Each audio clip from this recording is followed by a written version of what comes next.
48 ஆண்டாக மூடப்பட்ட கருவறை.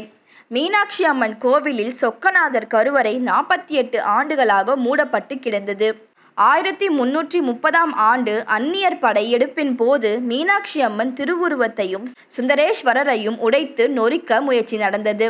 திருக்கோவில் ஸ்தானிகர்கள் கருவறையில் இருந்த சிவலிங்கத்தை மூடி அதன் மேல் கிளிகூண்டு ஒன்றை அமைத்து மணலை பரப்பிவிட்டனர். கற்சுவர் கொண்டு மூடிவிட்டனர். கருவறைக்கு பின்பு உள்ள அர்த்த மண்டபத்தில் வேறொரு சிவலிங்கத்தை அமைத்தனர். அந்நியர்கள் அந்த சிலைதான் சுந்தரேஸ்வரர் என நினைத்து அதை சிதைக்க முற்பட்டனர். சிதைக்கப்பட்ட அந்த சிவலிங்கமும் தற்போது சுவாமி சன்னதியை ஒட்டி உள்ளது. சுந்தரேஸ்வரர் கருவறை 48 ஆண்டுகள் தொடர்ந்து அடைக்கப்பட்டு பூஜை இல்லாமல் இருந்தது.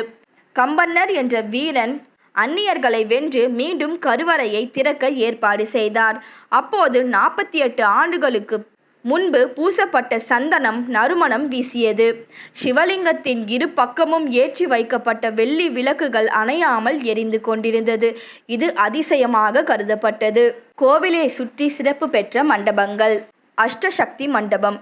கிழக்கு கோபுரத்தின் வழியாக அம்மன் சன்னதிக்கு நுழையும் போது முதலில் வரும் மண்டபமே அஷ்டசக்தி மண்டபம். இதில் உள்ள 8 தூண்களில் கௌமாரி, ரௌத்ரி, வைஷ்ணவி, மகாலட்சுமி, யக்குரூபணி, ஷியாமலா, மகேஸ்வரி, மனோன்மணி ஆகிய 8 சக்திகள் காட்சியளிக்கின்றனர். இவர்களை வணங்குவோர் தைரியமாக இருப்பர் என்பது நம்பிக்கை. ஒரு காலத்தில் இந்த மண்டபம் அன்னதான மண்டபமாக இருந்தது. பிற்காலத்தில் ஆவணி மூல வீதி ஏற்பட்ட பிறகு தெற்கு ஆவணி மூல வீதியில் அமைக்கப்பட்ட சோற்றுக்கடைகளில் தானம் செய்யப்பட்டது. எனவே இங்குள்ள ஒரு தெருவிற்கு சோற்றுக்கடை தெரு என்ற பெயரும் இப்போது இருக்கின்றது. மீனாட்சி நாயக்கர் மண்டபம். அஷ்டசக்தி மண்டபத்தை அடுத்து அமைந்துள்ளது மீனாட்சி நாயக்கர் மண்டபம். இதன் நீளம் 160 அடி. 6 வரிசைகளாக தூண்கள் அமைக்கப்பட்டுள்ளது. இந்த மண்டபத்தின் மேல் விட்டத்தில் ராசி கட்டம் பொறிக்கப்பட்டுள்ளது.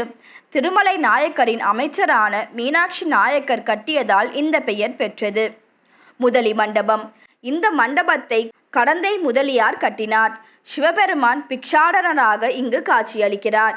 மோகினியின் சிற்பத்தில் ஆடை மடிப்புகள் அழகாக வடிவமைக்கப்பட்டுள்ளன. ஊஞ்சல் மண்டபம். அம்மன் சன்னதி நுழைவு வாயிலை ஒட்டி ஊஞ்சல் மண்டபம் அமைக்கப்பட்டுள்ளது. ராணி மங்கம்மா இதை கட்டினார்.